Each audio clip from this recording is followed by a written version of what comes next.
Paul's letter to the Romans. It's one of the longest and most significant things ever written by the man who was formerly known as Saul of Tarsus. He was a Jewish rabbi belonging to a group known as the Pharisees, and he was passionate and devout to the Torah of Moses and the traditions of Israel. And he saw Jesus and his followers as a threat. But then he had a radical encounter with the risen Jesus, who commissioned him as an apostle, like an official representative, to the world of non-Jewish people called Gentiles in the Bible. And so he started going by his Roman name, Paul, and he traveled all around the ancient Roman Empire, telling people about the risen King Jesus, and forming his followers then into these new communities called churches. And Paul would occasionally write letters to these new Jesus communities to help them foster their faith or answer questions, and the book of Romans is one of these. It was actually written quite late in his career. Now, we know from the book of Acts that the church in Rome had existed for some time, that it was made up of Jewish and non-Jewish followers of Jesus. But at one point, the Roman Emperor Claudius had expelled all of the Jewish people from Rome.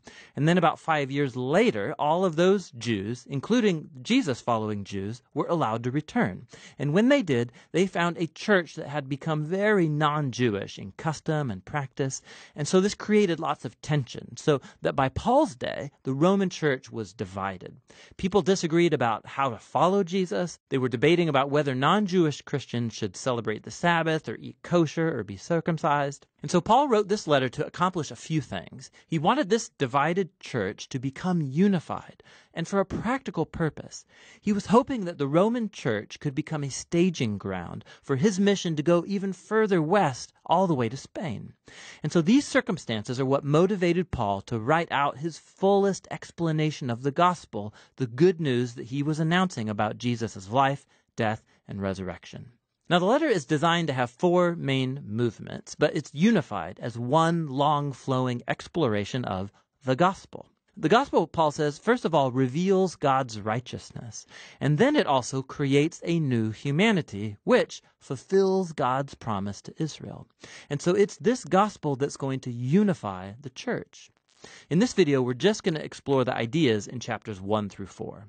So Paul opens by introducing himself as an apostle appointed by God to spread the gospel about Jesus, how he's the Messiah of Israel who was raised from the dead as the Son of God, King of the nations. And Jesus now calls all humanity to come under his loving rule. And Paul says this good news about King Jesus is, first of all, God's power to save people who trust in him, and second, that it reveals God's righteousness. Now, righteousness is a rich Old Testament word for Paul. It describes God's character, that he always does justice, what is right and what is good, but also that he is faithful and just to fulfill his promises. And Paul's saying that the story of Jesus shows how God has done both of these things. How? Well, he goes first into a long creative retelling of Genesis chapters 3 through 11. He shows how all the Gentile world, all the nations, have become trapped in the spiral of sin and selfishness. The human heart and mind are broken, Paul says. We've turned away from God to embrace idolatry, which means finding ultimate significance in created things and then giving ultimate allegiance to these things that are not God. This results in a distortion of our humanity and destructive behavior. And so what's left is a humanity that stands guilty as charged before a just and righteous God. To which the people of Israel might say, well, it's a good thing then that God chose our people out from among the nations. He saved us out of slavery in Egypt. He gave us the laws of the Torah, like the Sabbath and eating kosher and circumcision. And these all together show us how to live as God's holy people.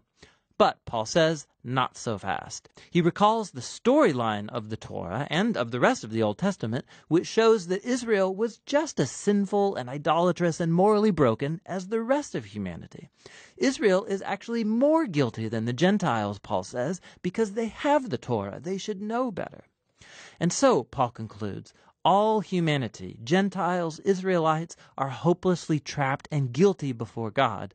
But that is not the final word. The good news about Jesus is God's response.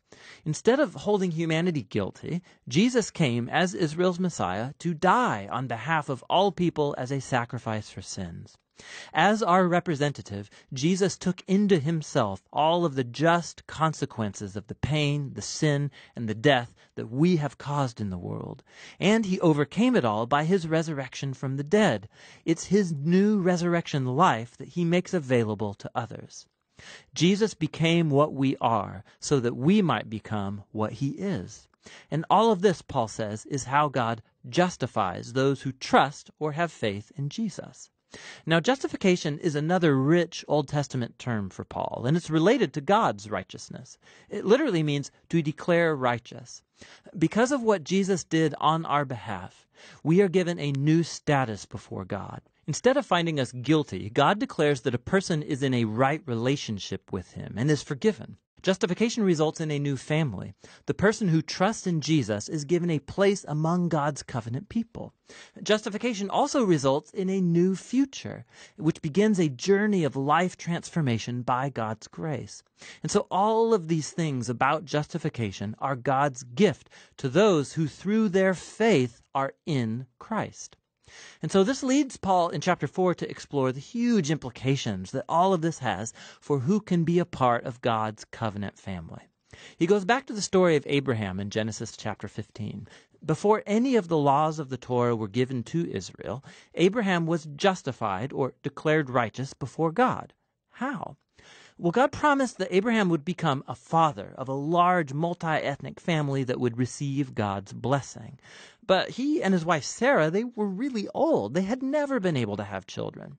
But nonetheless, Abraham had radical faith and trust in God's promise, and so God declared him to be righteous.